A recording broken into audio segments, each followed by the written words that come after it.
पहूर कसबे हिंदू स्मशानभूमीतील बैठक ओट्याचे अर्धवट काम पूर्ण होण्यासाठी शुक्रवारी सायंकाळी 6 वाजता ग्रामपंचायत सदस्य विक्रम घोंगडे यांच्या नेतृत्वाखाली भीक मागो आंदोलनास प्रारंभ झालाय।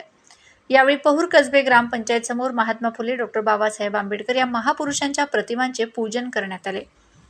पहूर कसबे येथील हिंदू स्मशानभूमीतील बैठक ओट्याचे बांधकाम ठेकेदार आणि अधिकारी यांनी संगनमताने निधी काढून हे काम अर्धवट सोडून दिलेले आहे।